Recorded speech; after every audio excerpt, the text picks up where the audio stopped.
Chers amis, merci de votre participation à cette deuxième conférence de notre association L'Islam au XXIe siècle, encore une fois sous l'égide de l'UNESCO, qui nous fait l'honneur renouvelé de nous accueillir. L'objet de notre association est de contribuer à ce que l'islam soit mieux connu et compris, en expliquant ses complexités et ses dynamiques. Ainsi, lors de notre première conférence, nous avions retenu 4 thèmes: Islam et liberté de conscience, Islam et égalité, Islam et violence, Islam et médias. Trop de sujets cette année-là, nous laissant peu de temps pour les échanges? Peut-être. Fort de cette expérience, nous avons choisi de nous centrer pour ces 2 jours sur le thème Islam et identité, entre culte et culture. Car l'islam est bien sûr une religion, mais c'est aussi une culture, ou plutôt des cultures, devrais-je dire. La culture est un dénominateur commun pour toute l'humanité. Elle est universelle, présente chez tous les peuples, et elle a la richesse d'être spécifique pour chacun. Dans le monde, tous les hommes rient et pleurent, mais en fonction de raisons différentes. En islam, le Coran reconnaît et valorise la diversité humaine. Le verset 48 de la sourate 5, la table pourvue, indique « Si Dieu avait voulu, il aurait fait de vous une communauté unique, mais il voulait vous éprouver en ses dons. Faites assaut de bonnes actions vers Dieu, en lui, pour vous tous et le retour. Il vous informera de ce qu'il en est de vos divergences. » Cette diversité est donc voulue. Nos sociétés actuelles nous font courir le risque de son contraire absolu, un enfermement et un repli sur soi, une crainte de l'autre et une tentation d'un entre-soi qui pousse à la recherche chimérique de regroupements tribaux avec des semblables hypothétiques. La connaissance de l'autre, qui m'est d'autant plus riche qu'il me semble différent, procède en fait à la fois de l'impératif catégorique moral et de mon intérêt bien conduit.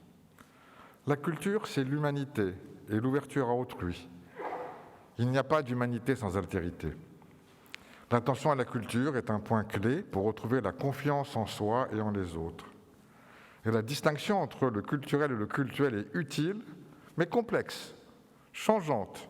Et il est parfois difficile de distinguer ce qui relève de l'islam comme religion et de l'islam comme culture. Mais notre enjeu est de créer du commun partageable, avec des ressources culturelles et cultuelles dont personne n'a le monopole. De fait, la vérité, avec un grand V, ne saurait contredire la vérité, nous dit Averroès Ibn Rushd. En quasi-complément, le pape Benoît XVI énonçait « Nul n'est propriétaire de la vérité ». Car la fonction de la culture est d'unir et non de diviser, comme peut le faire une conception exclusiviste de l'identité. Quid de l'islam? Comme toute religion, le culte est affaire de croyance. Comme toute religion aussi, l'islam doit se réapproprier ses composantes culturelles, bien sûr à son bénéfice immédiat, et aussi au bénéfice d'un dialogue interreligieux et interculturel fécond. Peut-être est-ce une utopie, mais je me saisis du fameux la ikrah fi ddin, pas de contrainte en religion, pour exprimer la liberté formidable que donne la culture. La liberté, au sens de responsabilité qui m'échoit et que j'utilise, va de pair avec l'impératif de poursuite de ma quête spirituelle en une notion de réelle co-construction du monde entre Dieu et les hommes.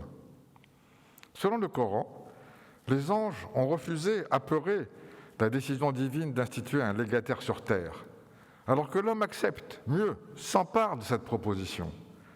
Dans cette co-construction du monde, ce premier acte de libre choix de l'homme est fondateur.